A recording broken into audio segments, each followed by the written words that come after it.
Just don't want to kick it. Let's do this. What's up, everyone? Welcome to Simulation. I'm your host, Alan Sakian. Yesterday, I was at Matt Dillahunty's talk that he was giving on magic and skepticism in San Francisco. It was a blast. I had a lot of fun, learned a lot. And Matt was kind enough to want to come on the show today before he leaves back to Austin. So it's very nice of you to come on the show, Matt. Thank you very much. Thanks for having me. Matt Dillahunty is the host of the Atheist Experience for the last 13 years. He's been doing that since 2005, right?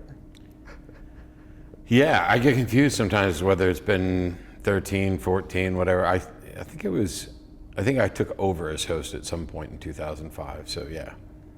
And that's been rolling along swimmingly. Is that about every month, every week? It's every week. In the early years, I probably did 50 shows a year.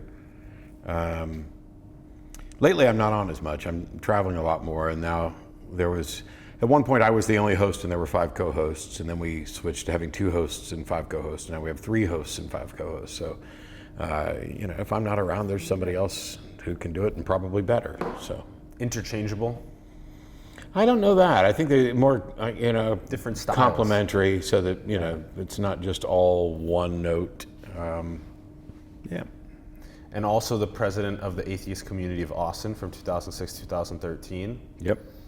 And that's just changed again, actually. ACA had their elections 2 weeks ago, and we also have a new program called THOUGHT-PROVOKING, and it's got Eric and Jamie are the host. Jamie's now the new president of the ACA. We've changed a lot of board members, and so I'm kind of really excited because this is kind of like, there's a bunch of us that have been running it for a dozen or more years, or maybe 20, and now there's a new generation coming in. I'm excited to see what they're going to do. Yeah, it's always interesting to see what young people, especially around right now 25-ish, then even what the 14-year-olds are going to be talking about when they become older and they get into some of the things that you're talking about on your show, on our show here. What exactly is civilization going to be like? That's a lot of what we talk about on the show. How can we build a better world for everyone moving forward? You've been doing a lot of touring. You've been going and speaking with Sam Harris, Lawrence Krauss, a little bit of Richard Dawkins. That's been fun, yeah? Oh, yeah. Yeah, do you feel like audiences have been fairly receptive to you guys teaching about both atheism, but also about ideas and trying to get people to want to talk about ways that we can design the future better? I think so. I mean, when at the big events, you always wonder how much you're just potentially preaching to the choir. That, this is, the people that show up at my event, are they all my fans? The people that show up at Sam's event, are they all Sam's fans, and whatever. One of the reasons I have had fun working with those guys in particular is because we don't share exactly the same fan base, although there's a great overlap. We do talks about different things. I mean, when we show up, it's pretty much, we had dinner right before the event, and we're like, what's on your mind? What do you feel like talking about? What do you not feel like talking about? And then the conversations are just really kind of spontaneous. On those things, I kind of sit I'm not just there to interview those guys. That was the deal right at the start. I don't just show up and let me ask you questions. I've got thoughts and things to contribute. So it's kind of a fun dance to figure out how far do you let something go, because I'm kind of steering and kind of participating in the conversation, and it's been great, and the response has been really good from everybody I've spoken to anyway. But that might be a self-selected group. It might be only people who like me who are telling me how much they liked what we did. It's good that you guys have that slightly different audiences, and then you're also kind of going a bit on, you're at dinner the night before or even the day of, and you're just like, hey, what do you guys want to talk about? What do you think is most impactful for us to talk about to the audience? It's important, though. I mean, I'm happy to do like a structured debate with a topic. I do that all the time. And if I had a debate scheduled, let's say for tonight, that was, on the resurrection or morality and humanism or whatever, then I'd be happy to stick on the topic. But also, I was noticing on the news, and I've been out of the loop on everything, but there was another school shooting today in Texas. And if I was doing an event with Sam or Richard or whoever else, we would almost certainly bring that up and talk about that issue. It's nice because you get on the spot current events, and there's some really great thoughts from some of the folks on stage. Not necessarily, it's not like any of us know what the absolute solution to this problem is. Totally. But rather than just showing up and hearing, oh, I'm going to give you a lecture on this subject. Correct. There's an actual conversation that takes place, and it can change. And then immediately following whatever we want to talk about there's always the audience Q&A, which is always my favorite part of every event. Mm-hmm. For the Magic and Skepticism tour, I had given lectures on skepticism before. I'd given lectures on skepticism that included magic before, and had done it more in a close-up environment. And I worked this out for the stage, and it's a lot of work, and there's music, and there's a ton of crap to carry around to all the events and everything. Yeah. And I genuinely love doing it. I've been doing magic forever. But the part of every evening that I enjoy the most is the Q&A. And it's the most frustrating thing that can happen, worse than not being able to get a volunteer up on stage, is to start the Q&A and have nobody wanting to be the first one to ask a question. As soon as you get the first one done, there's more questions than you can handle. But that's the thing I enjoy the most, is let's build the communities, let's have the conversations that they want to have. Because quite often, honestly, a good chunk of the people that showed up may not have really cared that much about me lecturing on skepticism. They just wanted the opportunity to ask questions. So there's a certain aspect of what you're talking about which can be called flow, that when you get into a sort of sporadic conversation that's not structured ahead of time, like when you go on a normally structured television program, that it actually is really nice to just be able to play and dance with ideas and thoughts and energies. And like you said, that same thing happens with Q&A. It's not scripted. People are just coming up and asking you whatever's on their mind, whatever they want to talk about, and then it keeps you on your feet and on your toes. That's a really important aspect of conversation in general, is having it be non-scripted, be totally equanimous, even keel. So I want to touch on this a little bit. I think a lot of people that follow you know this, but I think it's a good story to still communicate. So you were raised Southern Baptist. Primarily, yeah. And then that was like a good 20 plus year portion of your life. All of my life until I was around 30 or so. Now, that being said, I walked down the aisle at a revival at the age of 5 and accepted Jesus into my heart, and then I was active in the church throughout my teen years. When I was 18, I joined the Navy, and while I still believed, it wasn't like it was a huge part of my life. I was off, touring the world with the Navy, and then I worked in the tech industry for a number of years, which is why I think when I lost my job with Dell around 2000, 2001, I actually thought God was punishing me because I had previously been, Sunday morning, Sunday night, Monday night, Wednesday night, Thursday night, Saturday, youth group, mission trips, blah, blah, blah. And then I got to a point where I just believed, but didn't really do anything about it. I was living my life. And so I thought, God was kind of punishing me, but yeah. So where was that moment for you, or those series of moments after that 2001-2 time that you were like, I want to consider atheism and skepticism? How did that transition kind of happen? That never happened. I'd always been a skeptic. I just hadn't applied it to religion. There was nothing in me that said, I want to consider atheism. What happened was I thought that God had punished me and taken away, the job, the career that I'd worked for. And I thought it was because he had wanted me to be a preacher, which is what a number of family members and evidently most of the people in the church that I grew up in thought as well. As a matter of fact, when I did a debate last year with Mike Lacona, some people from the church that I attended as a teenager came down there, and during the Q&A, one of them got up and said, basically, we thought you were going to do great things for the Lord. What happened? So I kind of explained to him what happened. But what actually happened there was I sat down and said, okay, God, if you want me to be a preacher, I'll do it. And my roommate at the time was an atheist, and we were best friends, still are. And I set out to try to figure out how to convince him, because I thought, if you're going to do this and you're going to take it seriously, you don't want to get to heaven and have God say, why is this guy who you love like a brother burning in hell? Why didn't you do your job? So I set out to find the best way to convince him, and that's when I found out that, you know, a lot of the things that atheists were saying about religion,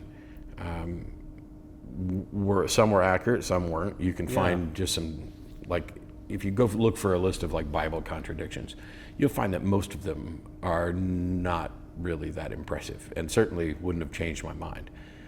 But what I realized is when I applied skepticism to my religious beliefs, it's not that I found out my religious beliefs were wrong, it's that I found out that the reasons that I had for believing those things were wrong. They were insufficient to justify belief. And I had, you know, there was no choice. It's just, that one day you're convinced, and then after some studying, you're no longer convinced. Because the God I believed in is unfalsifiable. There's no way for me to prove he doesn't exist. But there's definitely no reason to think that he does. And there are good reasons to think that if he did exist, we would live in a much, much different world. And so, yeah, just trying to be the best Christian I could be is how I ended up being an atheist. So, backfired spectacularly.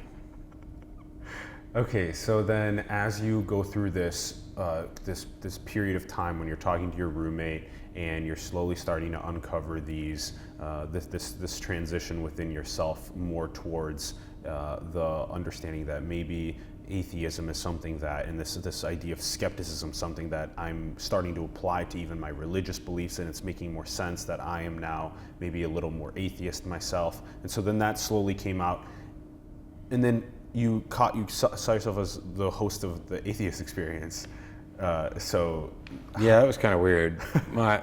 So my roommate and I actually never had any conversations about this. I was doing all this prep work to kind of go after him. And instead, I kind of found my way out. I remember driving home from work one day, and he was driving. We worked at the same place. And I said, I think I'm kind of agnostic now. And he goes, cool. Wow. And they just kept driving. But what ended up happening early on is I was writing for some early I love that e-zines. moment though, Matt. That like moment in the car. I wonder how we can get to more moments like that just in general, where people take their ideas and they go, hey, I'm gonna openly be vulnerable and tell you that I'm gonna put that other idea that I had to the side and I'm gonna go with this idea moving forward. Well, it depends though, because I'm sitting in a car with an atheist who knows that I've been a fundamentalist Christian my entire life. That's not that vulnerable to say, hey, I'm leaning more towards your side. Yeah. What would have been vulnerable is if I was in the car with my dad and had said, hey, I think I'm kind of an atheist now, which there was a moment like that later as well. But that's a good point. Yeah, I hear from people all the time who've changed their minds and are dealing with coming out to various people, or what's the best way to do this. And the best recommendation that I give, I think, is to not make any kind of big deal out of it. Just be yourself, be honest. Eventually somebody's gonna ask you a question and you can say, yeah, I don't think like that anymore. I'm not convinced of that anymore. And now it's not the threatening thing of, oh my gosh, I've just discovered you're completely wrong about everything you believe about religion, and I had to come tell you right now so that we can fix you, because that's the exact wrong way to kind of go about it. But I was writing for some e-zines on the web, kind of self-published, loose, no real editor type thing, but there was a site called Useless Knowledge, and there were a number of both theistic writers and some kind of pseudoscientific woo peddlers on there. And so it was really easy for me to just start writing rebuttals, because having been a skeptic for ages, when I would see these people talk about the Indian god men who they don't eat nothing and they live only on prana from the sun and everything else, then I can start talking about how we test those things. And then there was another person on there who wrote under a pseudonym and would basically pull a passage out of the Bible and write a sermon. And as kind of a fun exercise, I would take the exact same passage and go through it in much more detail to show how you could interpret that passage in other ways as well, and whether or not his particular preferred interpretation even does it fit with classical interpretations? Has he bothered to study, the Greek, Hebrew, Aramaic? Does he understand what this meant at the time, probably for the author, what the author's original intent might have been? Is he cherry picking kind of modern usages of terms, and among the 1,000 different Christian denominations out there, which portion of them agree with what he's saying? Are there other ways to interpret it? And that was kind of fun. It was a way to teach people something that I'd learned, which was, that I grew up with this, this one particular fairly rigid, strict, rather common understanding of Scripture. And there were people who were saying, hang on a minute, that might not say what you think it says. And it doesn't matter which one of them were correct. It may be that I was mostly correct, when I was a Southern Baptist. It may be that the people who objected here were mostly correct. The more interesting point for me is that there's no way to tell who's correct. And if there were a God who was conveying information, had an important message to convey to people, there's no way any reasonably intelligent being, let alone the wisest being ever, would ever choose to communicate in text languages that die and change. If you go read Shakespeare, modern audiences can't understand the bulk of what Shakespeare wrote, and that's still English just a few hundred years ago. What on earth makes you think you're going to understand nuances in dead languages and languages that dramatically change in thousands of years? This is a perfect segue into your communication of the importance of secular morality versus religious morality. You've been teaching about how secular morality is dynamic, about how it's able to be changed, and that's a great thing to be able to put the idea to the side and move forward with a new one that's better, versus religious morality, which is baked into this text. You were just describing with Shakespeare as well. I mean, we've progressed so much to where a lot of these things, even looking back at our Constitution from 240 years ago, we're like, there's probably some things that we could do to make this better moving forward. And so I would hope good so. Segue. Yeah. How sad would it be to think that 240 years ago somebody cracked it and came up with the perfect thing, and now we're just done. It's nice. We live in a dynamic universe, and our views of that should change as well. Now, at the end of the day, depending on how something is framed, there may in fact be a rigid, single correct moral answer to a particular situation. I'm a big advocate for situational ethics, but grounded in general principles that serve as basic rules that can have exceptions and that can be changed if we find out that one of the premises we have has been flawed. So you can construct a moral system off something as simple as life is generally preferable to death. And you have to acknowledge right off the bat that that's a general rule. Because when you start adding the other things, you'll realize that I might find myself in a situation where I'm a terminal patient in constant pain. And it may be the case that death becomes preferable to life for me in that scenario. But that doesn't change the fact that by and large, what we're concerned about is life and a good life. That we're more concerned about thriving than merely surviving. We're concerned about being able to hold people accountable for their actions, irrespective of whether you believe there's free will or not. What we know for certain, or as close to certain as we can, we don't know anything for certain. You called it maximal certainty last night. Yeah, it's kind of difficult to dig into, and I'm not going to start right now. But one of the things we can be confident in, assuming I'm not, the only brain and you're a figment of my imagination, is that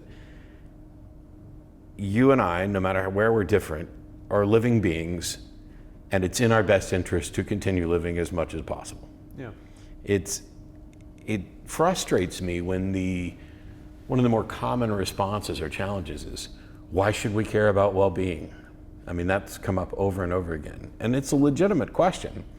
It's just, I don't think it's remotely that difficult. I'm not saying, and nobody else that I'm aware of is saying, that the universe has some prescriptive notion to require us to care about well-being. But we do, because we even if you want to be completely selfish about it, I care about what's in my best interest, and it's in my best interest as far as I can tell to keep living. So you come up with these foundations. And if you find out that life is actually worse given a certain principle, I mean, you don't have to start with these. You could start with death is preferable to life. And then you try and live for a while that way, and all of a sudden you discover, hang on a minute, everybody's dying off. Yeah. That's not in our interest of our well-being. There are people who might claim that they don't care about well-being. You know, why should I care about well-being? Well, I can give you reasons why you should, and I think it's clear that you do. Otherwise, I don't think we'd be having this conversation. But there's nothing that says you have to. And this is actually where I think religious ideas have kind of poisoned how we think about certain things, in particular morality and death. Because it seems that people are like, I need some prescriptive authority to tell me you must care about this. And they don't seem capable of recognizing that not only do they already care about that, but they would care about that thing whether or not there was somebody saying that they should. And on the death front, not to dig in on a whole other subject, but I think that if we taught people that death, as far as we can tell, is an inevitable consequence of life, it would fundamentally change how we viewed life. And people are, in religious traditions, are very fond of this notion of an afterlife, of when I die, it's not over and I get to go somewhere. And I get why that's appealing. Yeah. But what it does is it turns absolutely everything you know about existence, everything that's ever happened in your life, everything that's ever happened in anybody else's life, every moment of joy, every good meal, every friendship, every bit of knowledge that you've learned, every joyous moment, every interaction with somebody else, turns all of that into nothing, because everything is just a place to wipe your feet before the real life starts. Because once you die, you get to go on to another life that lasts forever. So if you're in that life, let's say for 5 billion years, how valuable is the 75 to 100 years that you had in this life? Grain of sand. It's nothing. And that 5 billion years is also nothing in comparison to eternity. It devalues everything wonderful about this life when this is in fact the only thing we know we're going to get. And so I just prefer to view it as, if there is an afterlife, it's a bonus. It's a bonus that I don't seem to be able to do anything about. And I'd like to live as long as I can in this life, because so far as I can tell, this is the only place where I learn something. This is the only place where I have experiences. And I don't want to go down another rabbit hole, but I actually think the notion of the soul is the single most dead concept in all of theology. Okay, let's unpack what you just said a little more, and then we'll kind of continue going down skepticism, because Sure.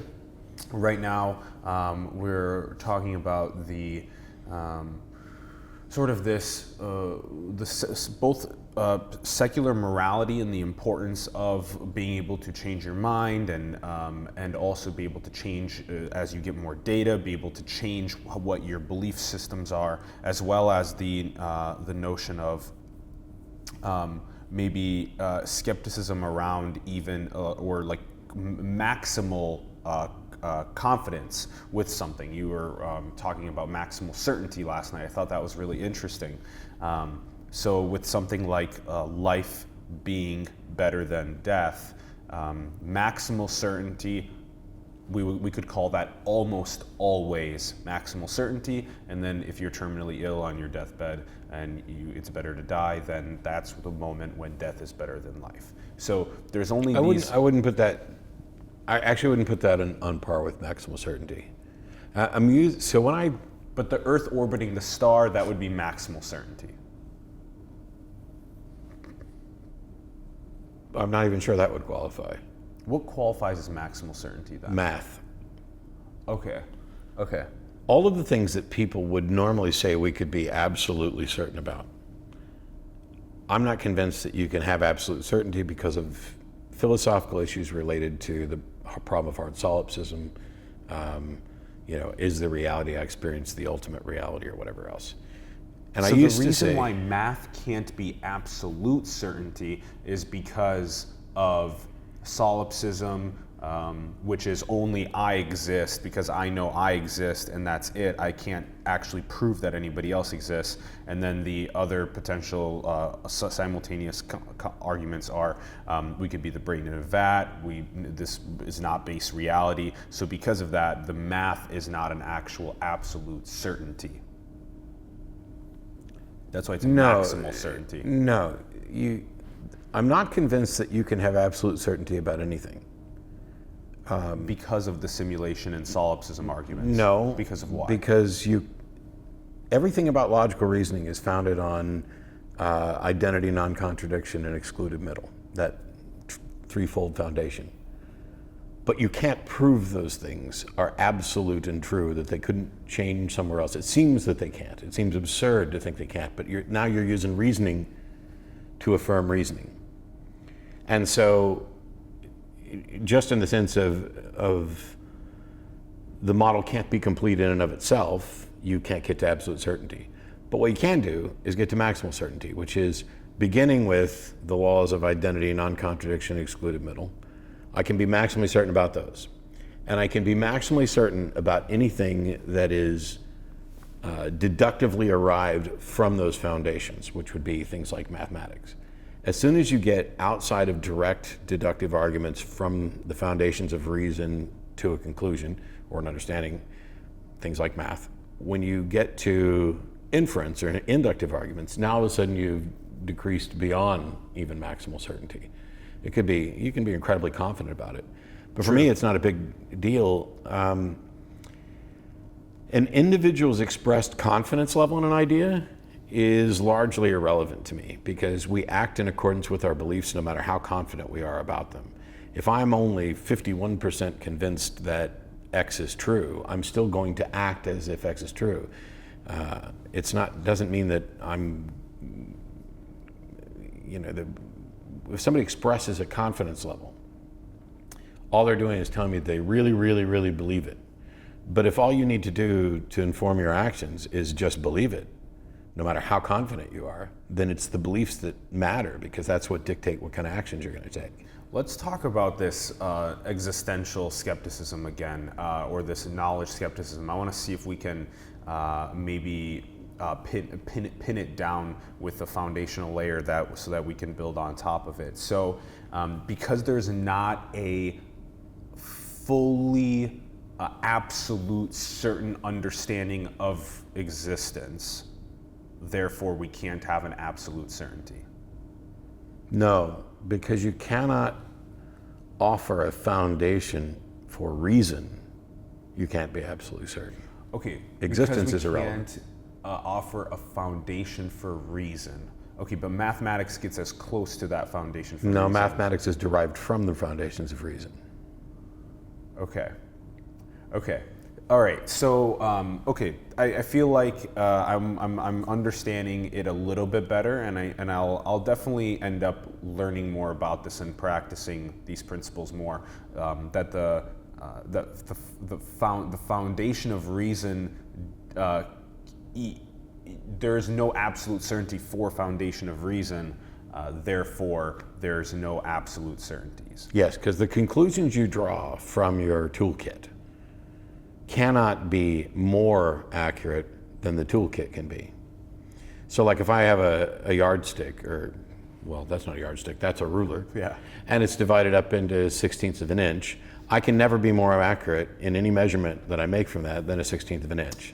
Now, that's not entirely true because you can, I don't want to get off on too much. You could pull out a piece of paper, you could do out 1/16 of an inch, you could draw diagonals, and then mathematically you could get gradually more precise. But just as a general rule, if I'm holding it up here, I can't get you more accurate than a 1/16 of an inch. Okay, so then a good way, maybe as an analogy to understand it then, is that we're just monkeys on this rock trying to build a toolkit, and our toolkit can't actually be an absolute certainty toolkit.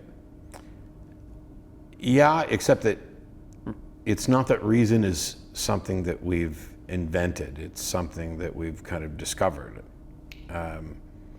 So the laws of identity, non-contradiction, and excluded middle are often described as For me, the easiest way to look at it is with a simple Venn diagram where you have one circle. And identity is whatever's in the circle is in the circle. Whatever's not in the circle is not in the circle. Okay. Well, actually, identity is whatever's in the circle is in the circle. Yep. Non-contradiction is this idea that nothing can be both in the circle and not in the circle. Okay. And then the law of excluded middle is everything is either in the circle or not in the circle. Okay. So it doesn't matter what category you put. Like you could say that this is literally versions of the letter A are things in the circle. And then pineapple, which isn't even the same category, would be something that's not in that circle because this circle is the definition. Mm-hmm. That is a foundation for all reason. It's what we use to identify things and categorize them. It's how we know that no matter what numerals we're using, the concept of 1 + 1 = 2 for particular definitions of 1 and 2 and equals and plus is consistent. It's directly derived from those things. So Which however are confident, maximally certain. yes, and maximally certain could actually be absolute. It's just that we have no way to confirm that this is, that we are in fact absolutely certain about this. So I use maximally certain as a way of pointing out that I don't see a path to absolute certainty. I'm open to somebody demonstrating that. Mm-hmm. But reason is the thing that we can be most certain about, and anything directly derived from reason would be co-equal to that. So like mathematics is reason done with quantities. Okay. And so we can be maximally certain about that. A planet orbiting a sun, a star, is probably way, way up there, but I wouldn't put it as maximally certain. I would put it as close to maximally certain. And it's not even that important to me to categorize how confident I am. When I talk about this, I talk about knowledge being a subset of belief.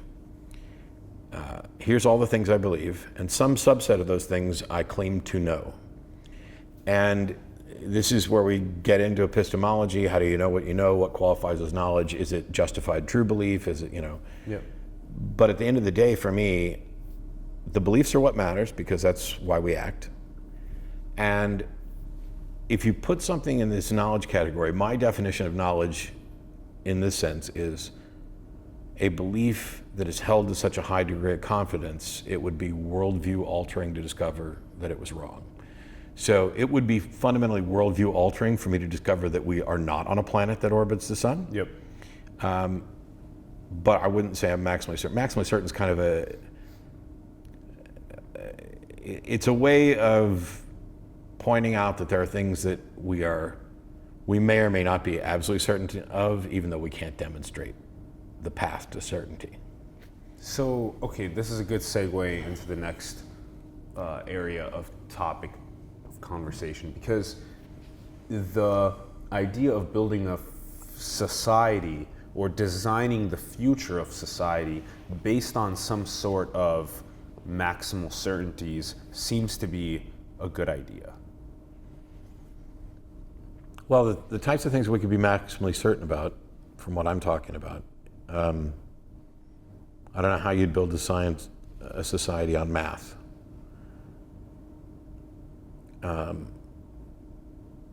The types of things that I think about when I'm talking about building a society are not so much mere facts or even direct reasoning from those things. There are aspects of building a society that are clearly in our best interest when we talk about well-being and thriving that have nothing to do with things that we could be maximally certain about. Give me some examples. Sure. Well, one of the key things to recognize is a notion of empathy. We might also have ideas about well-being and best interest that are the current best approximations of what helps us, but they don't approach mathematics. They don't even approach the confidence level I have that the Earth orbits the sun. They could be dramatically wrong. It's just that they seem at the moment. For example, I begin with value foundations of individual autonomy, that I am the arbiter of what happens to my life. And I give up some of those things because I live in a cooperative society, and I recognize that there's value in me limiting my freedoms because I need, in order for my freedoms to be protected, I have to protect the freedoms of others. And so if I want to afford somebody else similar freedoms, that automatically diminishes both of our freedoms, which is fine and necessary. Yeah. Your right to swing your fist ends at my nose, or actually slightly before my nose. Yeah. There's nothing about that is... Because you don't want them to do the same thing, or for you to do the same thing to them. It's the golden rule of treat others the way you want to be treated. The golden rule is a mess, especially the one that Jesus used, because the version that he supposedly used is do unto others as you would have them do unto you, which means I should treat you the way I want to be treated. But the thing is, what if I like brutal honesty and you don't? Yeah. Something much better would be that I should treat you the way you want to be treated, unless that comes in conflict with other values. So there's this complicated mesh there, because if you want to be, beaten with a belt, I'm not going to do that, because that has an impact on my psyche as well. I'm just not going to go taking a belt to you. Or just so everyone knows, Matt Dillahunty is into BDSM. Yeah. Hooray. But no, when we're talking about how to build a society, it's not like we approach, I think that science, I agree with Sam, that science has things to tell us about well-being and things to tell us about how to correct things. And so the notions of maximal certainty really, it don't enter into it other than you're always going to use reasoning. I really enjoyed what you said there, which was that we're our own ultimate arbiters. We have our own ultimate freedom until this point of me kind of maybe swinging my fist or putting your health or wellness at risk at that time, because then my freedom ends there, because I do not want to put you in a state of being injured, and my freedom ends there, and it's ultimately better for us to cooperate in that sense of our freedoms ending at that point of committing violent acts onto each other. Therefore, we both prosper better in that sense. Yeah, that's kind of an extreme example. You get to less extreme examples if you kind of analyze it. Okay, I've got my body produces waste. I have to do something to get rid of that waste, but that doesn't mean I can just get rid of the waste on your property or in your house or whatever. So now that gets us to, okay, how are we going to deal with waste disposal, both bodily waste and just the trash that we do? This thing impacts everybody. It's recognizing that we begin with full freedom, full autonomy. Nobody gets to tell me what to do with my life. And then as we participate in a society, we recognize that there are benefits that we get from being in society. You can look at it from a game theory perspective. But at the end of the day, I don't have the time or the expertise to both be a doctor and build roads and do the sanitation services. Correct. And all these other things. And so there's a benefit to being in a community. Yeah. And along with that comes some sacrifice of your autonomy, that you can't just play your stereo at max volume at 2 a.m. when people are sleeping. You probably shouldn't do it at 2 p.m. when the people who work nights are sleeping. Mm-hmm. Maybe we should just have some noise ordinances. Boom.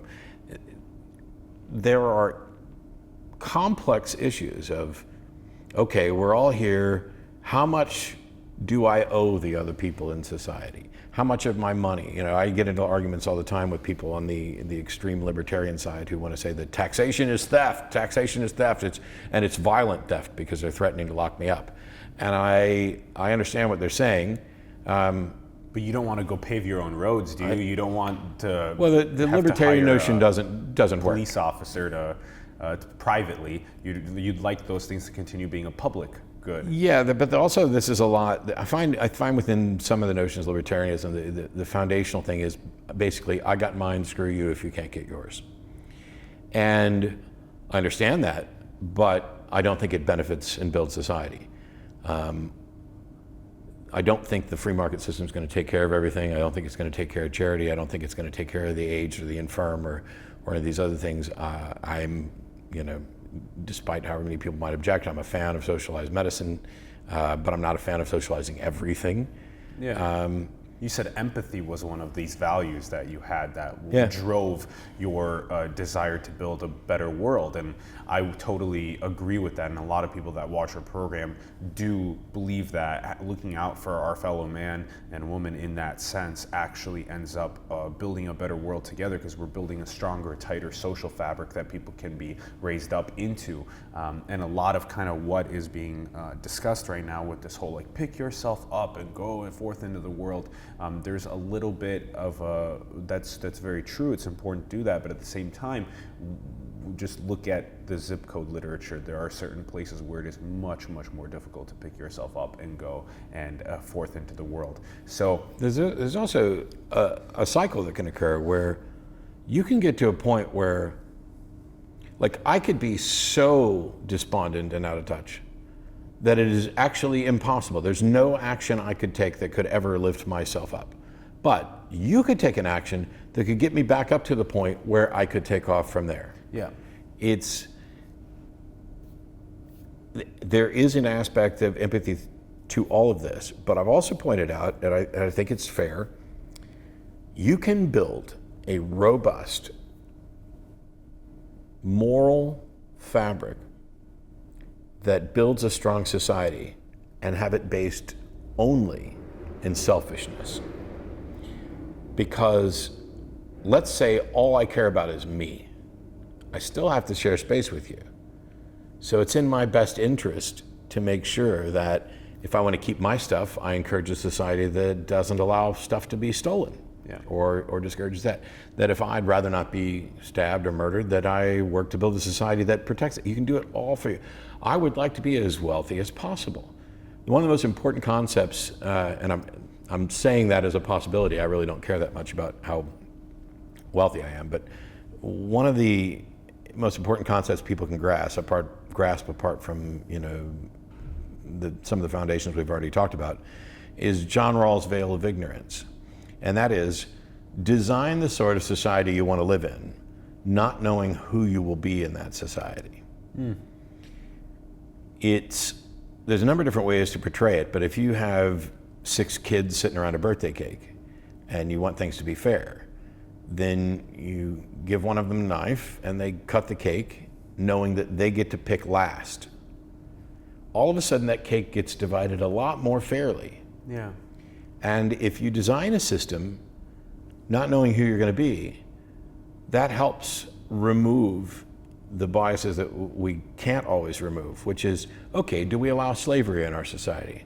Well, considering I could come into the society as a slave owner or as a slave, I'm going to say no. Yeah. I'd rather not be that one. That gets rid of the broad inequities. yeah. That's good. So design civilization with the intention of not knowing who you're going to be in that designed world. Okay, so those are really good ones. Should slavery exist? No, because I could be either the slave or the slave owner. So I don't want to. That's really good. But notice that it doesn't get you to a dull gray. Everyone's the same, because while I have a huge problem with massive income disparity, I'm fine and actually encouraged by the idea that there are going to be some people who are going to be better off than others, because that can motivate people to do things, to discover things, to change the world. So it's not a dull gray thing. Towards these goals than other people want to work. Yeah, no, I make a decent living. You know, I grew up in a relatively moderate, lower middle class income family, and I do okay now. But I don't make millions. But I don't begrudge people who do make millions. On the other hand, I do have a problem with the notion that people have billions and billions of dollars, because there's an excess there that is problematic considering excessive poverty. I mean, just on the walk over here, there were countless homeless people out on the street, and I know that we're doing what we can to help them. I would like for there to be a gap that's more like this than like this, because there's still room for improvement and growth and encouragement there. When the gap gets to here, I think the people at the top have no motivation to contribute, and the people at the bottom have neither the motivation nor the means to contribute. Yeah, So. you're nailing it. One of the questions we ask on the show very often is, what do we do about the wealth inequality gap? Because right now, a trending conversational point is Pinker's argument, everyone at the bottom is slowly coming up. Great, that's true, but the people at the very top are getting way richer, way faster now with the technology age. Like you just described, the gap is now like this, and it would potentially be better because now the funneling of resources down here looks disgusting, trying to figure out how to funnel resources down there and uplift people that just are, it's really difficult for them mentally, physically to do things in the world. Not just the ones that you can give a computer to and they'll decide to program and get out of poverty. And then there's what would society look like if that gap was brought to, let's say, both ends move up at the same time. So both ends move up at the same time and then the gap's only like that big. Yeah. Then I think we could have enough movement, like you said there, where people are still excited about innovating and bringing things up, but there's a basic level of water, food, clean air, shelter, these basic physiological needs that are at least taken care of in people, and that then enable them to be creative problem solvers in the world. Okay, I'm glad that you brought that up. That is something that we talk about all the time on the show, and you brought up a really good point there. Now, I want to hear your thoughts about this as well, and I got a couple more ones on the way out. But this one, you're very adamant about being okay with saying I don't know. I am too. We talk about that on the show a lot. It's so important to be able to say, I don't know. That's kind of another thing we were talking about, vulnerability earlier. It is a very vulnerable thing when you're on stage or on live show or wherever you are to just be like, hey, it's totally okay. I don't know. Let's have a conversation about how we can maybe make it better. Why do you have that as such a powerful influence in your life? Well, I remember as a kid, I think everybody's kind of had this experience where they were in school and they were asked a question they didn't know, and all of a sudden it was terrifying. In some cases, it may just be the fact that you didn't do the reading and you didn't do the homework, and so you're worried about saying I don't know, and the teacher's going to say, well, you should know because it was in the reading and you didn't do it. But what we've done with that is we've kind of instilled this fear that if somebody asks you something, you should know. And if you don't, that means that there's something wrong with you. And so I'd like to see us start teaching kids that in some situations, in fact, in most situations, not only is it okay to say I don't know, but it may be the right answer. Yeah. It may be the case that none of us know. Yeah. And what's frustrating is that in order to avoid being facing the consequences of not knowing, people will not just lie, not just act as if they know, but actually convince themselves that they know when on some level they recognize that they don't. Yeah. You can go to the biggest philosophical questions. Why is there something instead of nothing? I have no idea. It's just the way it is. I'm not even sure this is a sensible question. I'm not even sure this is a why question. It may be that there's no other option other than that there's something. Because a nothing couldn't exist, because then it would be a something. It would have some properties if it existed. So a nothing clearly doesn't exist. And maybe this is a problem with the language we use. Maybe there's a problem with the concept. But to say I don't know why there's something instead of nothing doesn't mean that I'm monumentally ignorant, because I don't think anybody knows. Yeah. But I know a lot of people who pretend that they know, and I know a lot of people who that they can't actually test and finalize and give you a valid final objective answer on. Yeah, this is, when I talked about religions potentially doing harm with regard to morality and death, there are big concerns that we have about life. What's it all about? Why am I here? Why is there something rather than nothing? What is the purpose of life? And religions have offered people answers to those questions that aren't actually explanations and that aren't actually demonstrable. They're just pacifiers. They are, we don't want you to be uncomfortable about meaning and purpose in life, so we're going to tell you this. And I find it curious. I speak at a lot of universities with student groups over the years. I worked with the Secular Student Alliance and their Speakers Bureau, and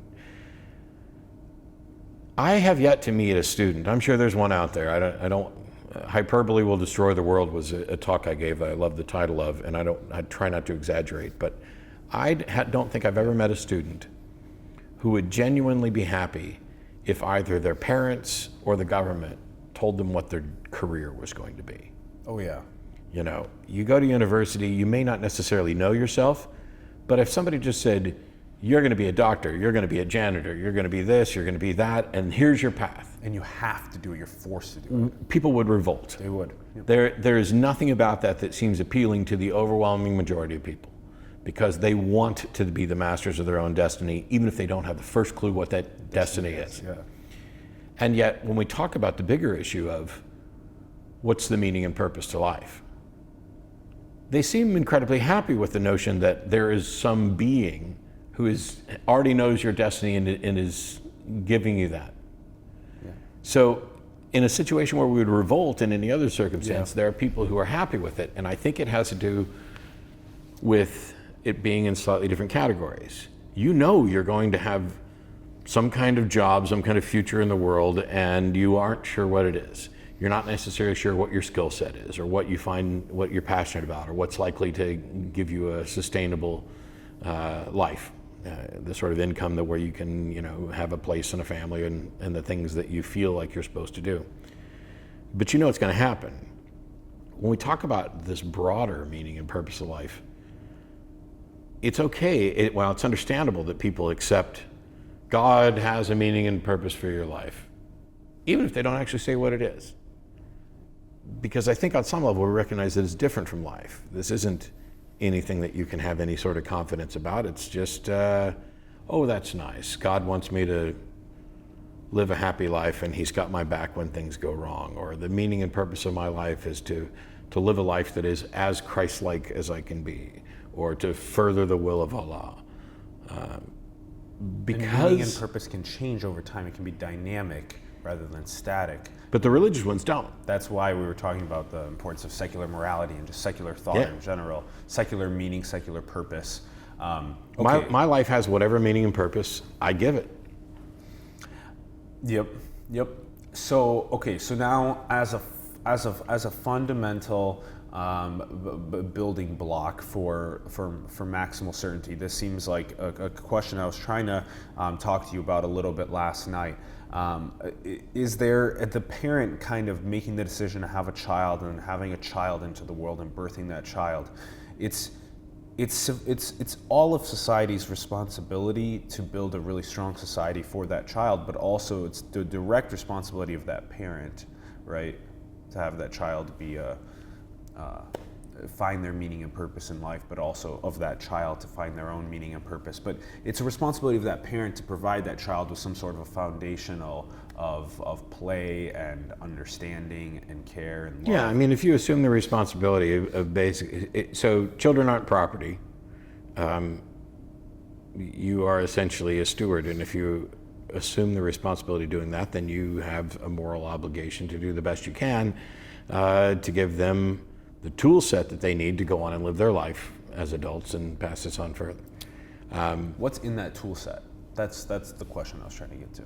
I think the bare minimum that we should expect is for parents to make sure that children are as healthy and educated as they can reasonably be. Healthy and educated, okay. And then, for example, with things like high fructose corn syrups or Coca-Cola or all these different types of things that children can sometimes get latched into, on the health side of things or on the education side of things, children can spend a lot of their time playing these like Candy Crush games or Fruit Ninja games, maybe rather than watching a video explaining something about physics or something about math or morality or emotion or whatever these other aspects of life are. So where do you kind of put the line on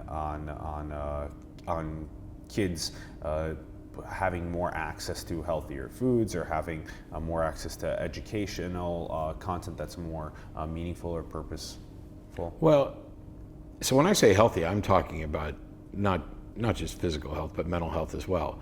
And okay, if all you did was play video games, there may end up being a problem with that, or you could become the next billionaire game creator and have a wonderful life. I think part of it is about access, but to the information, but you don't want to disregard in any way the passions that children have. As a matter of fact, I don't think everybody needs to go to college. I'm not even convinced everybody needs to go to a trade school. And it's not just because, the world needs garbage collectors too. That's not remotely what I'm talking about. What I'm saying is that we've developed a society, particularly in the West, based on capitalism, rooted in money, that is all about, let me see what the best career I can get to get me the money to do this. That is often a really good way to live a healthy, happy life, but it's not the only way to live a healthy, happy life. I could make a lot more money if I wasn't traveling around the world, giving lectures on skepticism and humanism. As a matter of fact, I could make tons of money if I went back to Christianity and started touring churches and taking up offerings of talking about how, if I lost all my ethics and tried to do that way. But I'm living a happy life because I'm doing the things that I enjoy. I don't need billions of dollars to make me happy. I need enough to cover my basic needs to make sure that I don't wind up destitute, and the rest of the time I get to spend enjoying my life. And it happens to be the case that the things that I enjoy most out of life tend to also benefit others. I'm learning more about the world all the time and sharing what I learn. I'm having conversations with people who are asking me questions that I don't know, and I'm going and studying to see what I can find out about it. And if I find an answer, I can get back with that person, I can get back with others. And if I don't, I can continue pointing out that, as far as I know, I don't know. So, I don't mean to just pick on the point of kids sitting around playing Candy Crush. I think it's important to recognize that you can do anything to excess. You can be a social justice activist to the point where it destroys your life and where you're not actually doing good, where you're just yelling at everything that's gone wrong, and this is a Chicken Little, the sky is falling, everything is the worst thing ever. There's a balance. Is there some sort of a foundation of maximal certainties that maybe parents should instill into kids?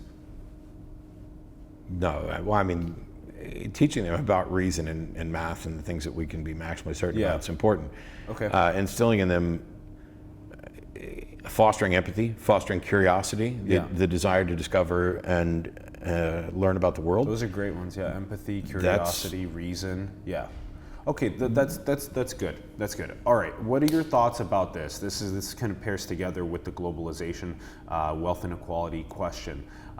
As we have so much wealth be concentrated in so few people, where do we move forward with nationalism versus collectivism? How do we progress forward as a planet through our borders of US, China, Russia, especially with AI and biotechnology and space colonization and cryptocurrencies, all these different types of things that are slowly manifesting and impacting our planet? How do we work together moving forward?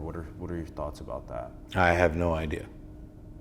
I can't remotely pretend to have a solution. I think that I would like to think that the sorts of things I'm advocating all work together for that. That if skepticism, I'm a skeptic, I'm a humanist, and I'm an atheist, and the atheist is the least important part of that.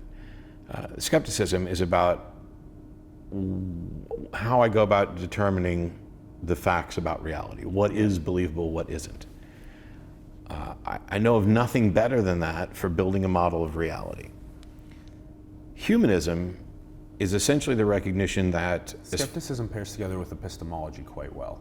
It is essentially a description of an epistemological method. Yeah, cool. Or in the philosophical sense, an ideal. I want to believe as many true things and as few false things as possible, which is what I had on a t-shirt. My wife was actually wearing that shirt last night when she sent me a picture. So skepticism is about understanding the world. It has nothing about it that is specifically a values-based system. Humanism, though, is my value-based system. And that is founded on this notion that essentially, as far as I can tell, I got one life. If I get more, fine. If somebody demonstrates that there's another, fine. So I have an obligation to live a life that is productive, that is cooperative, because all of those things benefit me and they benefit others. But the goal of humanism is not to say this is what life should be.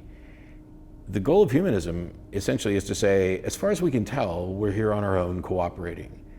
And we are going to work together, including revising our base principles and values, to build a better world, where people are not merely surviving, but are thriving as best they can, where you would be proud to bring in the next generation of humans, not knowing whether they're going to be born into the lowest tier of wealth or societal health or physical health, or the highest, because we've squashed that inequality.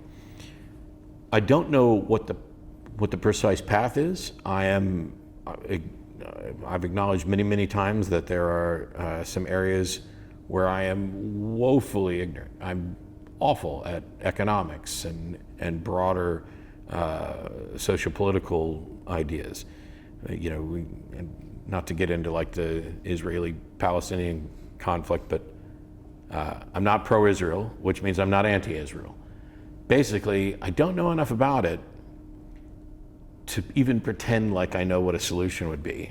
I'm just actively working to make sure that we promote as much skepticism and humanism as possible, because I think that if skepticism and humanism were to take root in that area, the conflict would go away. I have to talk about this. This is perfect, actually. The notion of skepticism being this epistemological method of understanding and wanting to be as many of the true things as possible and as little of the false things, if any, none of the false things as possible. And then humanism, this wanting to cooperate and design the world for the future, where no matter who's born into it, they're living a good life. Okay, those are amazing principles, and I think that we totally vibe and resonate on those, and I think a lot of people will, from watching the show, take those away as really important. Now, I just want to bring this into kind of today's world as you were just describing it, because this is one point that I really wanted to get to at the end, was that when you take anything that you hear and see as an anecdote, no matter who it even comes from, really, even if it's coming from you or coming from me towards one another, that we first start with a skeptical mindset about it, that we're going to have to go and validate what that person said. And this is especially true when people say that, cryptocurrencies are currently using 0.5% of all of the world's energy. And then I heard that last night, and so immediately I thought to myself, okay, I'll pocket that as a possibility, and I'm going to go and learn more about it and see if it's actually true. But that understanding of things, rather than just reading it or hearing it and going forth with it as a complete truth, is something that you think, and I think, could you agree, is really important to do? Sure. Especially in today's news cycles and craziness. Okay, I think we covered pretty much everything that we needed to cover in the conversation. I wanna ask you, what do you think is the most beautiful thing in the world?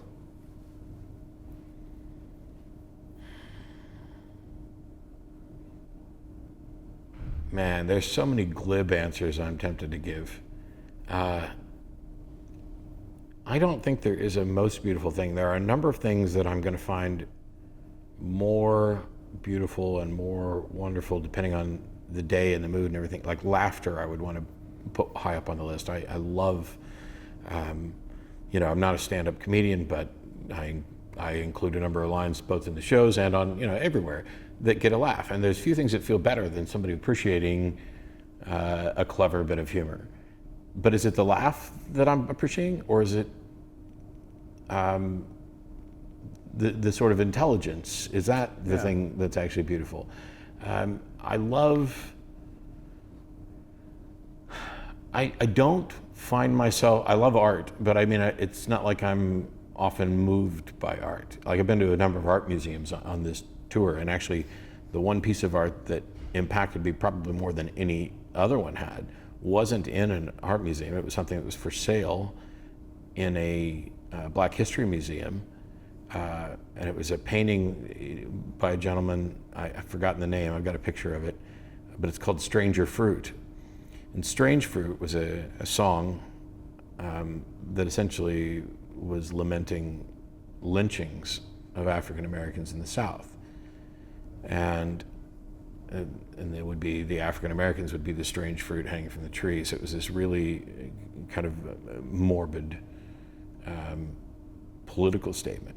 And this one was called Stranger Fruit, and it had a bunch of African Americans standing at the base of a tree with white folks hanging, having been lynched.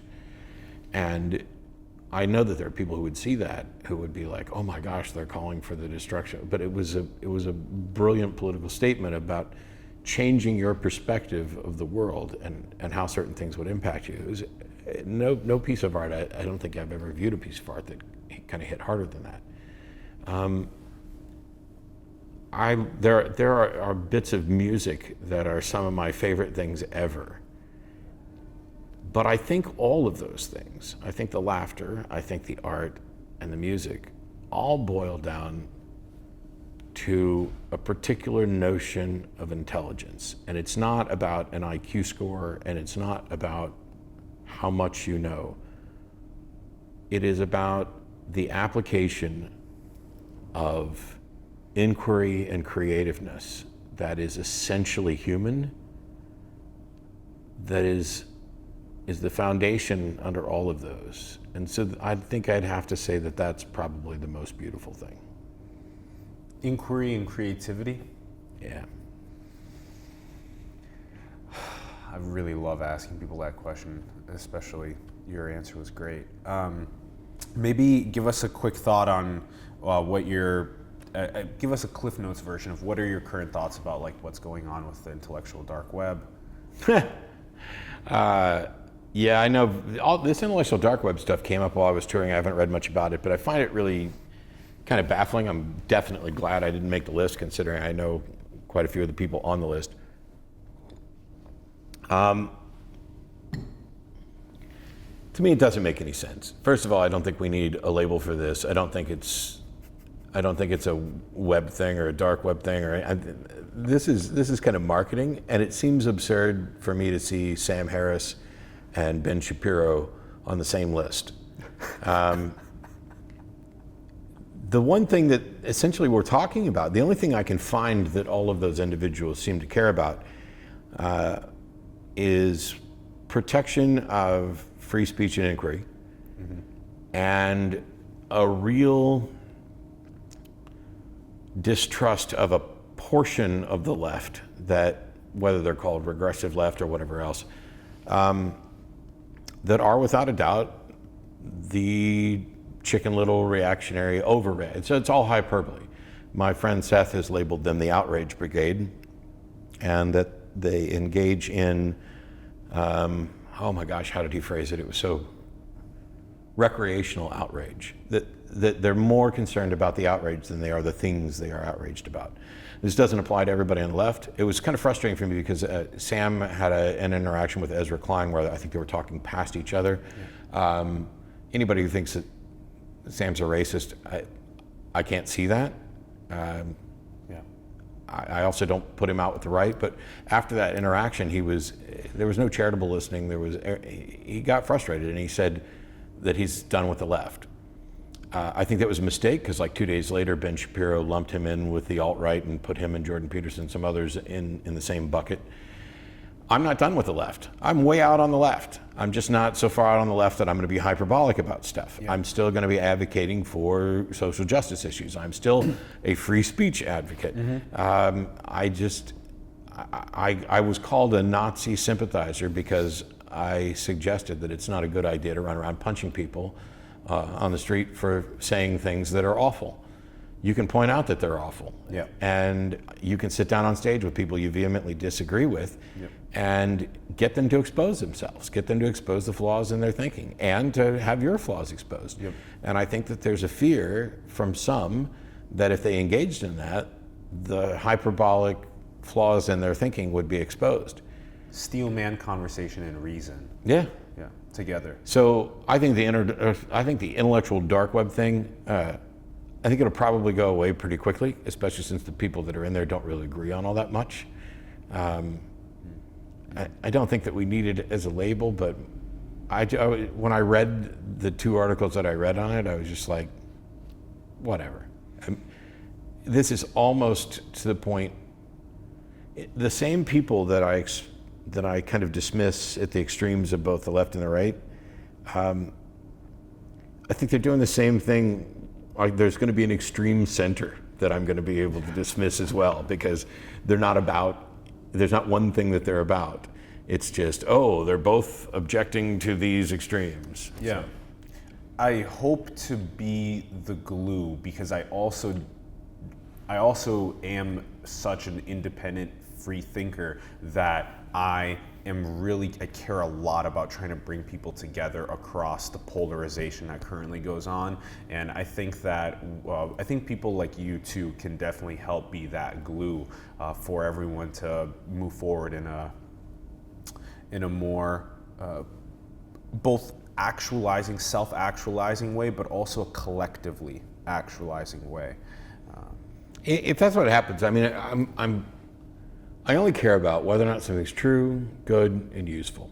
Good, and useful. I'm not that concerned about bridging gaps between different ideas, because these 2 people could be polar opposites, and they could both be wrong. Or one of them could be right.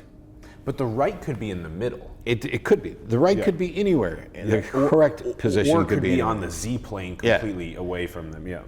My point isn't to build a bridge between these 2 people, or to say that the truth is here and move them both towards the center. Wherever the truth is, even if it's up there in the loft, I would like to move both of those people as close to that as possible. If the true, good, useful thing is in the loft, then move them towards there totally. But I have to do that by moving me there. Correct. You have to move there first, and then have that steelman reason discourse with them, not violence. Violence is dumb in that case. But I think a lot of the reason why I'm calling it the glue between them is because I think that a lot of the true, good, useful things are there and not in the loft. But there's definitely both. Matt Dillahunty, wow. That was such a pleasure. Oh, thank you. I had a good time. Any other closing thoughts that you have? No. So you are... I'm thought out. At Matt_Dillahunty on Twitter. We'll put your link in the bio as well. Thanks everyone for tuning in. We greatly appreciate it. If you had a good time, please do share the content with other people. Try and get the word out. Have more of these conversations with others, and build something from this as well. Go write about it. Go create something from it. An audio podcast or a video podcast. Put it on YouTube. Try and talk to other people about it. And give us a comment below with your thoughts. And join us, subscribe, and join us on Patreon so we can continue being sustainable. Maybe we can come visit Matt in Austin at some point and have another sit down with him. That would be a lot of fun if Matt will have us. Last thing is, if you really, this is something that I've been trying to hammer home a lot. Take this content and build something with it. Don't just consume it, but build something with it. That's it. Thank you everyone for tuning in. Thanks Matt for coming on the show. Thank you. Greatly appreciate it. All right everyone, peace.